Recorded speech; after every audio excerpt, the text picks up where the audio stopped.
Muy bien. Vamos a hablar en esta mañana de un tema que es, ayúdame a leerlo, está en la pantalla. ¿De qué vamos a hablar? El camino de Dios. Esta frase es muy popular, pero creo que es un tanto malentendida. ¿Quién ha escuchado que alguien dice que yo ya estoy en el camino de Dios? ¿Quiénes de ustedes están en el camino de Dios? Yo espero que todos, aún los que no levantaron la mano, les ruego al Señor que ya estén en su camino. Pero fíjate que dice, ¿el camino de quién? Entonces, ¿quién inventó ese camino? ¿Quién traza la ruta? ¿Y eso es divertido? Es muy divertido. No es necesariamente placentero, pero ¿de qué es divertido? Es divertido. El Señor no deja que nos aburramos.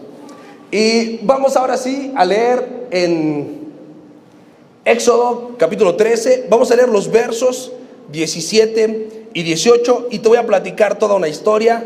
Hoy vas a salir de aquí con clases de historia y geografía. Fíjate, dice Éxodo capítulo 13, versos 17 y 18.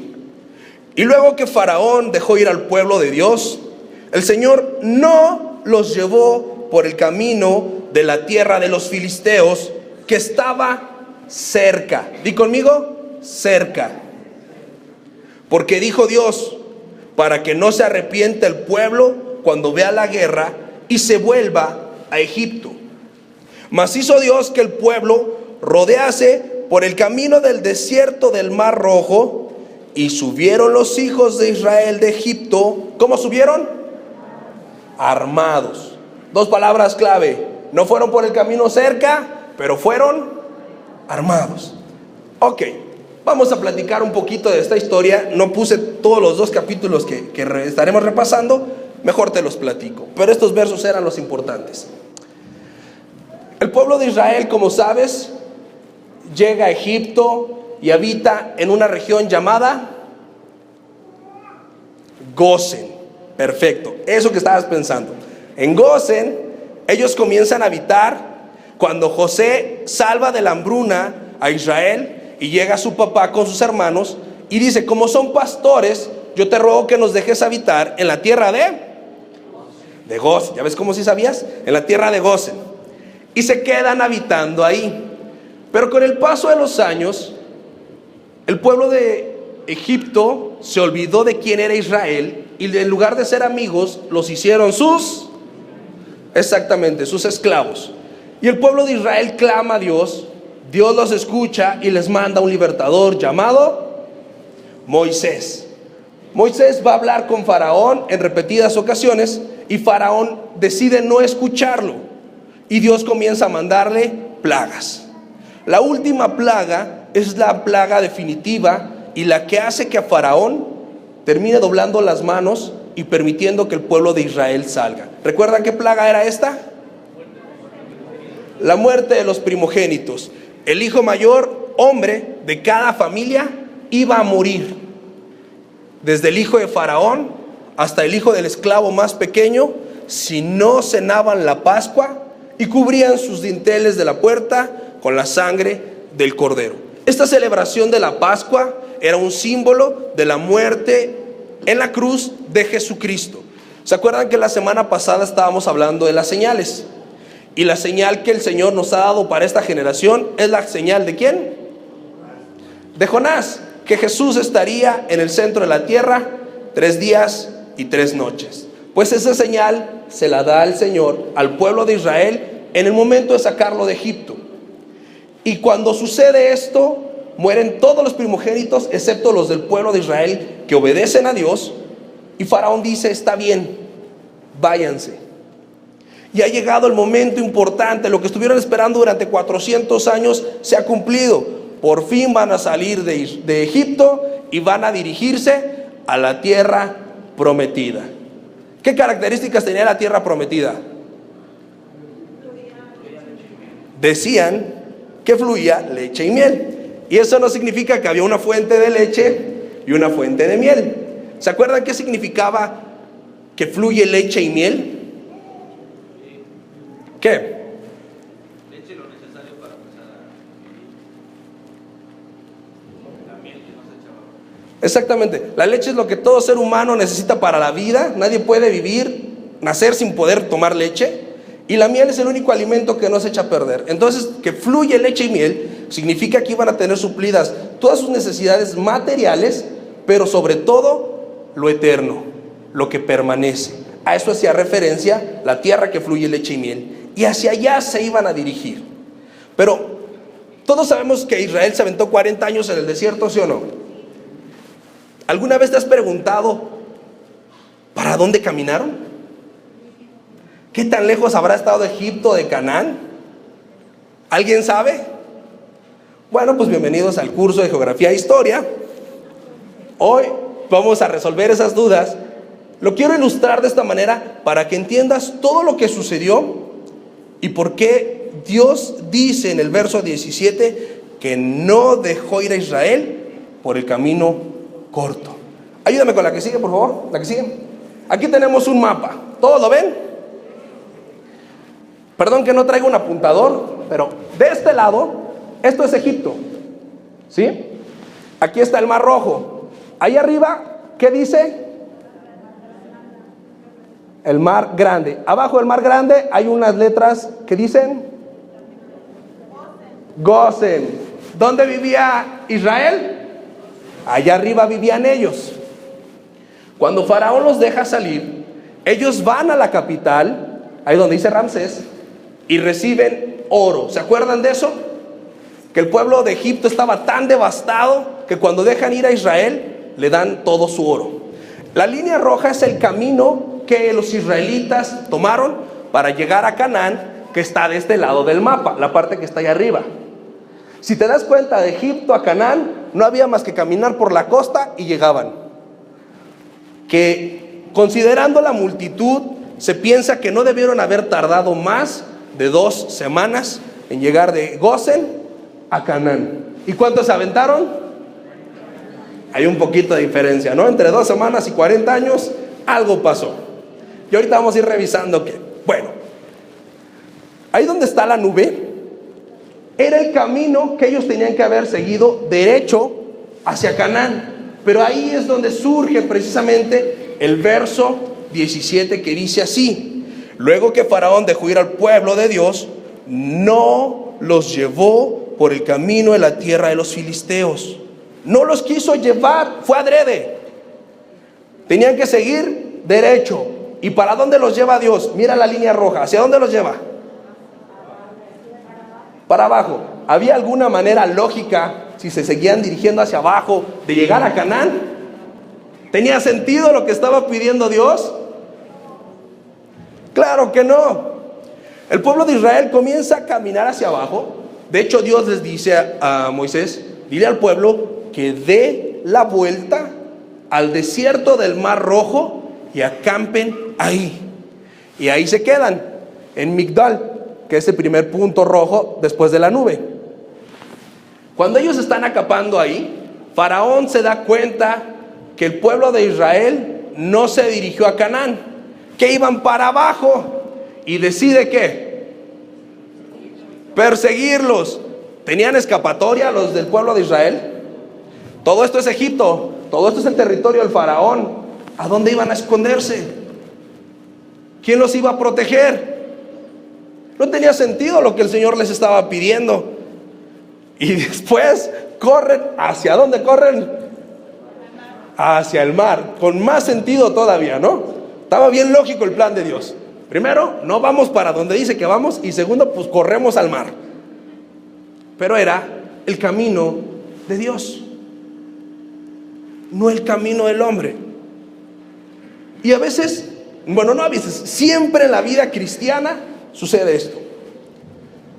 Cuando te hablan del evangelio, todos podemos trazar una línea directa de aquí al cielo. Ok, yo ya entendí que Jesús murió por mí en la cruz, reconozco el sacrificio, sé que Él murió por mis pecados, que Él se hizo pobre para que yo sea rico, que Él llevó mis enfermedades, que Él lo dio todo por mí, que ahora soy hijo de Dios, heredero de Dios, coheredero con Jesucristo, y que estoy sentado en lugares celestiales. En esa lógica, yo tendría que salir por esa puerta y empezar a ser millonario, a no tener dolor, a no sufrir y vivir feliz hasta que Dios me llame. ¿Qué sería el camino recto? ¿Pero qué creen? Pregúntame qué. ¿Qué creen? Ese no es el camino de Dios. ¿A cuántos les da gusto eso? Pues no, o sea, no suena padre. Oye, Señor, pues si nomás había que caminar por la costa, ¿para qué nos haces ir para abajo y luego hacia el mar? ¿Qué sentido tiene eso? Pero aquí en este punto del mar hay algo crucial. Cuando el pueblo de Israel no tiene escapatoria, están atrapados en el reino del faraón, teniendo al ejército de faraón de un lado y el mar de otro, ¿qué sucede? Fuerte, fuerte, ¿qué sucede? Se abre el mar. Pero Dios le dice a Moisés, Dios está hablando con Moisés y le dice, dile al pueblo que dé vuelta, que acampen y diríjanse hacia el mar. Eso les está diciendo Dios a Moisés. Moisés tiene la instrucción de parte de Dios, sabe lo que Dios le está pidiendo hacer, pero cuando llegan al mar, le pregunta a Dios, Señor, ¿qué hacemos? Ten misericordia de nosotros. Y Dios le dice a Moisés, ¿por qué clamas? Extiende tu vara, que el mar se abrirá. Dios estaba regañando a Moisés, ¿sí o no? ¿Por qué lo regañó? Porque dudó del plan. Dios le dijo, dirígelos al mar. Y ahí se le acabó la fe y le entró la lógica. Dijo, pues no, ¿cómo le vamos a hacer, Señor? Y Dios le dijo, no clames, ya sabes qué es lo que va a pasar. Confía en el plan. Solo extiende tu vara y el mar se abre. Bien lógico, extiende la vara, seguro el mar se abre. ¿Y qué sucedió? Se abrió el mar. Y ellos cruzan y llegan del otro lado. Ahí pudieron haber corregido el camino y hacer una diagonal hacia Canaán. Pero no era el plan de Dios. Otra vez, no era el plan de Dios. Dios dice, sígale caminando. Diríjanse al Sinaí. ¿Alguien sabe dónde está el Sinaí? Si estás volteando a ver al mapa, te darás cuenta que está aquí.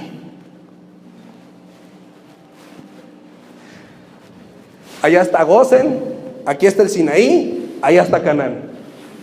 Dios los quiere llevar al Sinaí. Nada que ver con la ruta. Dice, camínenle para el Sinaí. En el trayecto les da sed y no hay agua. Encuentran agua y el agua es amarga y a ese lugar lo bautizan como Mara. Dios le dice a Moisés, echa una rama y las aguas eran dulces y se hacen dulces. Después Dios les da el maná. Después el pueblo reniega del maná. Todavía no llegan al Sinaí, siguen caminando hacia el Sinaí.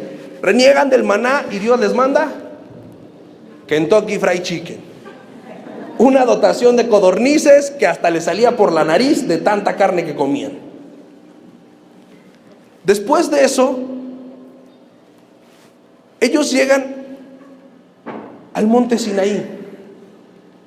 Y en el monte Sinaí algo sucede que si eso no hubiera sucedido, la historia no sería la misma. ¿Qué acontecimientos recuerdan ustedes en el monte Sinaí? Fuerte. Se corrompe el pueblo, pero previo a que se corrompan, Dios hace algo por el pueblo en el monte Sinaí. Dios manifiesta su gloria. Cuando ellos llegan al monte Sinaí, dice que la nube del Señor y la gloria cubrían la punta del monte, y era tanto el estruendo que el pueblo de Israel tuvo miedo y no quisieron subir. Vamos a tratar de aterrizar todo esto que acabamos de hablar. Dios dice que el pueblo no podía ir derecho por la tierra a los filisteos, porque cuando viera la guerra se iba a querer regresar a donde estaba. En otras palabras, el pueblo no está listo para hacer lo que tiene que hacer.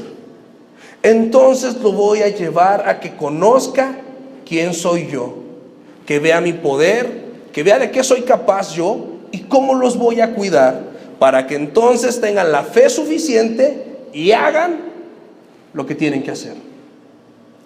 Quizá tú te estás preguntando, ¿por qué mi vida es así? Yo ya conozco al Señor, ¿por qué los planes no salen como se supone que deben salir? porque el camino es más largo de lo que esperaba.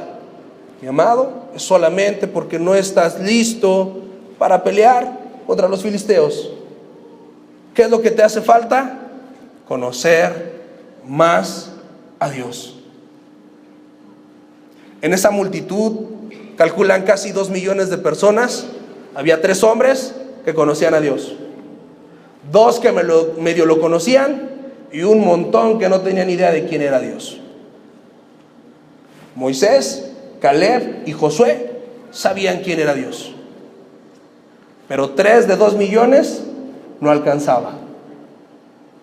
Aarón y María a ratos sabían quién era Dios, pero el resto eran un montón de cobardes y miedosos que no querían relacionarse con Dios, que no querían creer en lo que Dios les decía, que se les hacía ridículo e increíble el plan de Dios. Y a veces nosotros como cristianos estamos así. Se nos hace como bien difícil creer lo que Dios nos promete. Se nos hace como absurdo pensar que este pueda ser el plan correcto. Pero tienes que llegar al Sinaí para conocer quién es Dios. En el Sinaí, ellos reciben la revelación de la voluntad de Dios para el mundo, resumida en la ley, los 12 mandamientos, que se resumen en 2 grandes cosas. Por una, amar al Señor tu Dios con todo tu corazón, con todas tus fuerzas y con toda tu alma, y a tu prójimo como a ti mismo. Quien no esté dispuesto a entender esa revelación no puede llegar al lugar donde fluye leche y miel. Dios no te va a dar la provisión absoluta espiritual y material si no lo amas a Él por sobre todas las cosas y a tu prójimo como a ti mismo. No tiene sentido, porque la leche tiene que ver con el prójimo y la miel tiene que ver con Dios. Si no estás en ese segmento, no hay tierra prometida para ti. Y entonces comienza a tomar sentido el propósito de Dios, el camino de Dios. Dios les muestra que los puede salvar de cualquier peligro cuando los libra de Faraón. Dios les muestra que puede calmar su sed en Mara. Dios les muestra que puede suplir su hambre con el maná. Y Dios les muestra que está al pendiente de ellos en Sinaí. Son cosas que Dios quiere mostrarte, pero no es a fuerza. No estás obligado a creer, no estás obligado a aceptarlo. Después de que ellos salen del Sinaí, aquí es donde les da la revelación del tabernáculo y comienzan a tener culto a Dios, comienzan a meditar en su palabra, comienzan a adorarlo y empieza el camino. Ahora sí, ¿hacia dónde se van a dirigir? Sigue la línea roja, ahora sí van para Canaán. Esta línea roja es el propósito de Dios. Y cuando Dios los trae al fin a Canaán, después de 2 años, no se tardaron 15 días. ¿Cuánto tiempo se tardaron? No, hasta ahí van 2 años. El propósito de Dios eran 2 años, no 40. Ellos llegan ahí y Dios le dice a Moisés que mande espías a ver la tierra para convencer al pueblo de lo que van a hacer. 10 dudan, 2 creen. Y ahí se aguadó el plan de Dios. Esa línea punteada que ves ahí es donde dieron vueltas 38 años.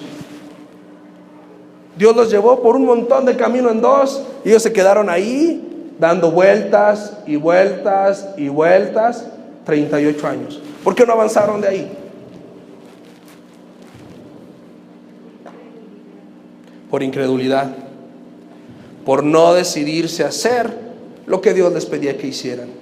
Dios ya les había mostrado quién era Él, Dios ya les había mostrado su parte, ahora seguía la parte del pueblo de Israel, entrar y conquistar, pero no querían, amaban su comodidad. Dijeron, pues no está tan mal el desierto, cae maná todos los días, la ropa no se nos desgasta y pues, vamos bien muchachos, ¿no? Y cayeron en esa comodidad 38 años. Hasta que se levantó una generación diferente que dijo, es hora de entrar y conquistar. Y ellos siguen la línea roja y van derrotando a los edomitas, a los moabitas, a los amorreos, a los filisteos hasta que entran y tiran las murallas de Jericó, y ahí comienza la repartición de la tierra. 38 años perdidos por no querer dejar la comodidad. No fue un camino de 15 días, era un camino de 2 años. El camino de Dios generalmente no es el camino corto, porque las cosas fáciles no funcionan. Lo que fácil viene, fácil se va. Generalmente el hombre es ingrato y no valora lo que no le duele. Por eso a veces las mujeres aman más a los hijos, porque les dolieron poquito más, no más poquito. Cuando tú trabajas y te esfuerzas por un sueldo, lo valoras más que si alguien llega y te lo regala. Por eso Dios no nos manda por el camino fácil. Dice, no sea que se vuelvan a Egipto. No sea que tú y yo nos olvidemos de Dios. Por eso no nos manda por el camino corto. Pero el camino largo no es tan largo si lo comparas con el camino que eligió el hombre al final del día. Eran 2 años, no 40. Tú estás en un proceso. Yo estoy seguro que tu vida está en un proceso, porque todos estamos en algún proceso. Diferentes. Cada quien está en algún punto. A lo mejor ya estás en el Sinaí o apenas vas saliendo de Gosen. No lo sé. Pero una cosa te puedo decir. Tienes 2 opciones. El camino de Dios o el tuyo. Pero tu camino te va a perder. No vas a llegar nunca a la tierra prometida. Vas a dar vueltas en el desierto hasta que se te acaben los días. Pero el camino de Dios es el camino seguro, el camino que nos lleva al otro lado. No es fácil, no es corto, pero es el mejor. La generación que entró a Canaán no tenían duda de nada. Era generación que conquistaba. Eran unos cuantos hombres y derrotaron a 7 naciones. Y las naciones de esa ciudad, o bueno, de esos pueblos, tenían miedo de cuando viniera el ejército de Israel a conquistarlos. Empezaron a conquistar una pequeña ciudad, y luego otra, y las demás naciones decían, ya me va a tocar.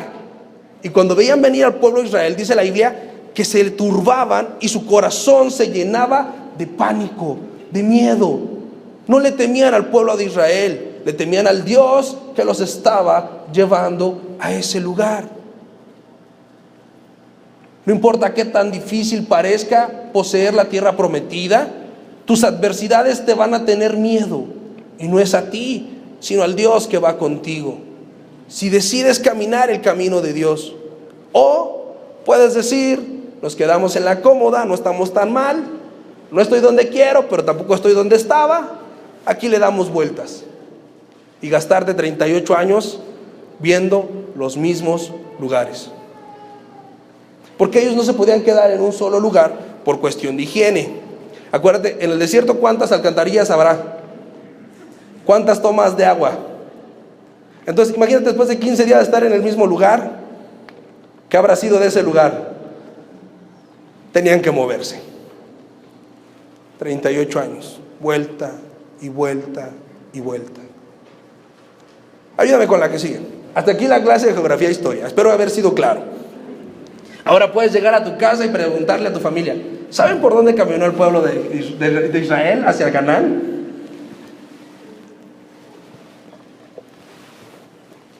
Vamos a leer lo que dice Isaías, capítulo 55, versos 8 al 11.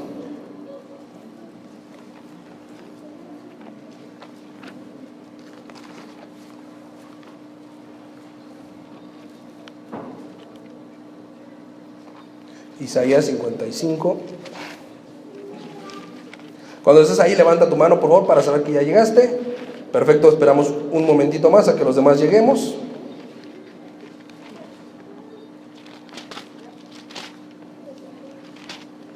Ok, Isaías 55, 8 al 11. ¿Ya estamos todos ahí? Perfecto. Fíjate cómo dice. Está hablando Dios y está hablando con el profeta. Le dice, porque mis pensamientos no son sus pensamientos, ni mis caminos los suyos, dice Jehová. Como son más altos los cielos que la tierra, así son mis caminos más altos que sus caminos, y mis pensamientos más altos que sus pensamientos. Porque como desciende de los cielos la lluvia y la nieve, y no vuelven allá, sino que riega la tierra, la hace germinar y producir y dar semilla a la que siembra y pan al que come, así será mi palabra que sale de mi boca.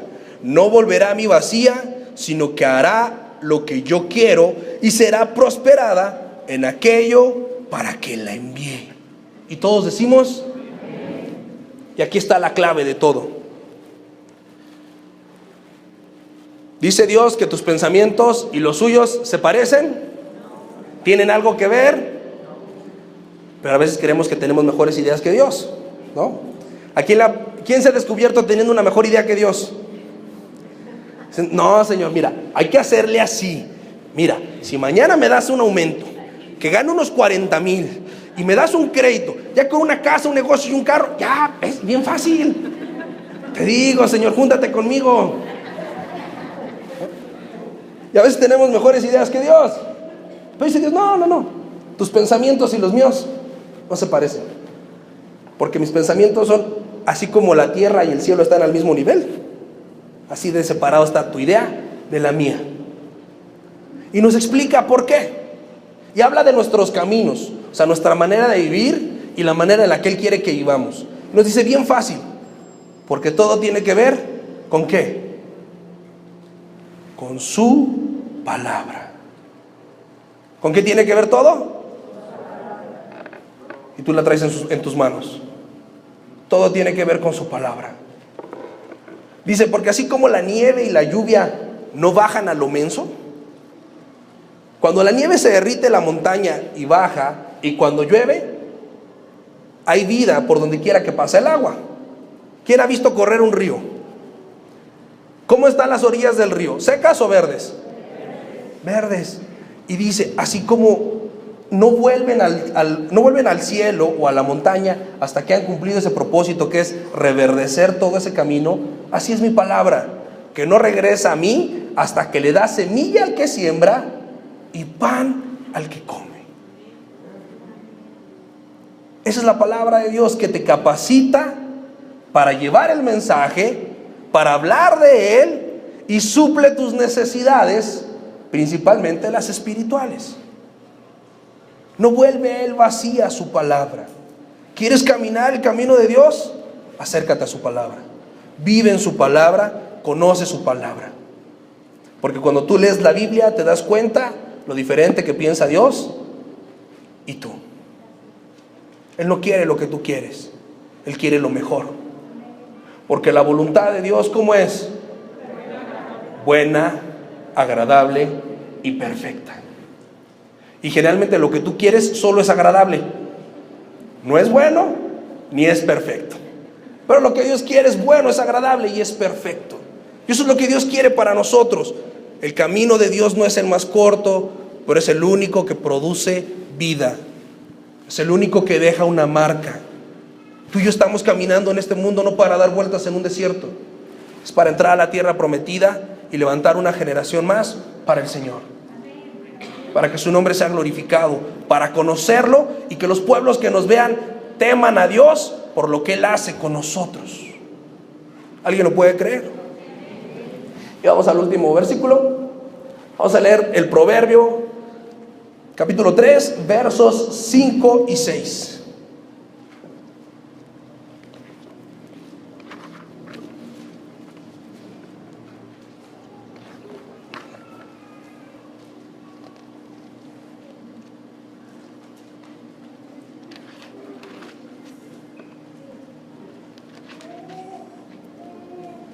Fíjate cómo dice, ya están ahí todos los Proverbios, capítulo 3, versos 5 y 6. Perfecto. Dice así: fíjate del Señor de todo tu corazón y no te apoyes en tu propia sabiduría. Reconócelo en todos tus caminos y Él enderezará tus veredas. ¿Y qué significa esto que acabamos de leer? Que confiemos en Dios y no en los humanos. Y el verso 6, que es como el El más interesante, ¿qué se refiere o qué significa reconocer a Dios en todos tus caminos? Que lo busquemos ante todo. ¿Qué más?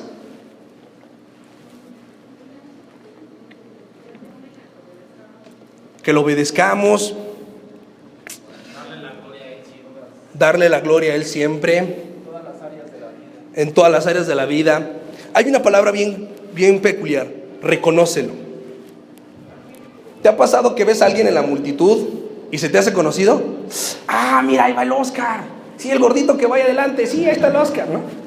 A lo mejor así me puedes referenciar. Que lo ves entre muchas cosas y te das cuenta que ahí está. Reconocer al Señor en todos nuestros caminos significa entender su soberanía. Ojalá esto se pueda quedar grabado en tu corazón.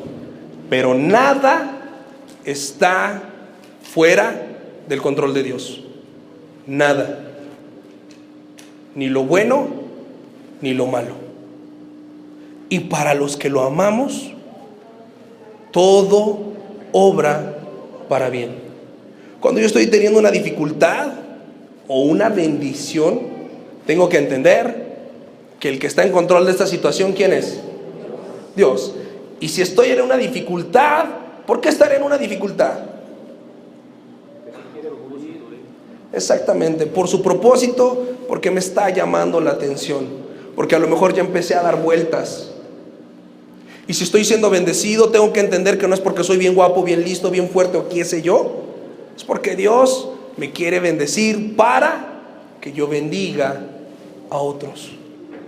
Eso es reconocer al Señor en todos tus caminos. Y dice, y entonces, si tú confías en Dios y lo reconoces en todos tus caminos, Él enderezará tus veredas. O sea, todo lo que te preocupa y todo lo que ha regado el tepache, tranquilo, Él lo va a corregir. Él lo va a enderezar. Ese es el camino de Dios. Y la Biblia dice que el camino de Dios es perfecto. Y bien interesante. ¿Quién es el camino de Dios? Jesucristo. Jesucristo dijo: yo soy el camino, la verdad y la vida. El que viene a mí, yo no le echo fuera. Y nadie puede llegar al Padre si no es por mí. ¿Qué es andar entonces, después de todo esto que hemos visto en esta mañana? ¿Qué es entonces andar en el camino de Dios? Leer la Biblia, creer la Biblia y obedecer la Biblia de tal manera que tú te estés pareciendo a Jesús.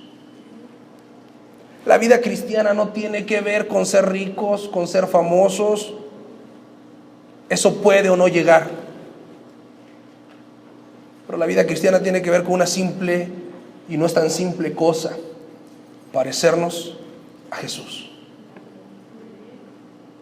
Y esa es la tierra que fluye la leche y la miel. Yo sé que todos tenemos problemas, todos tenemos necesidades y todos estamos en un proceso. Pero cuando comenzamos a creer y a vivir la Biblia, entonces todo cobra sentido. Y entonces uno puede entender: Dios me hizo caminar abajo porque se me tenía que abrir el mar rojo. Claro. Y Dios me hizo que caminara todavía más para abajo porque tenía que llegar al Sinaí. Por supuesto. Y Dios me llevó para arriba porque ya iba a la tierra prometida. Cuando uno conoce la Biblia, entonces uno tiene verdadera paz. Y entonces uno va camino a Dios. Y uno camina con Dios y camina en Dios. Dice la Biblia que en Jesús somos y nos movemos. Todo lo que somos y todo lo que hacemos tiene que ser en Él. Y también dice eso, que en Cristo somos más que vencedores. En eso, más que vencedores, no quiere decir que eres bien chicho. Significa que Dios te va a dar la fortaleza de superar cualquier adversidad. Solo tienes que creerlo. Solo tienes que vivirlo. Qué fácil, ¿verdad? ¿A alguien le habló Dios en esta mañana? Aunque sea tantito.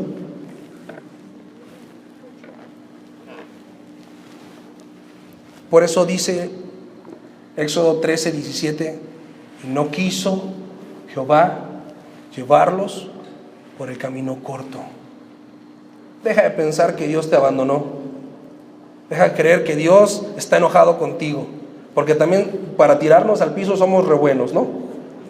Es que ya no me quiere Dios. Es que se olvidó de mí. Es el Dios que todo lo sabe, que todo lo puede, que está en todo lugar. ¿Cómo caramba se va a olvidar de ti? ¿Cómo te va a dejar de amar si Él no es como tú y como yo? Él te ama de manera perfecta. Entonces, ni Dios se olvidó de ti, ni Dios te dejó de amar, ni estás castigado. Es el camino de Dios, que no es el corto, pero es el mejor. Reconoce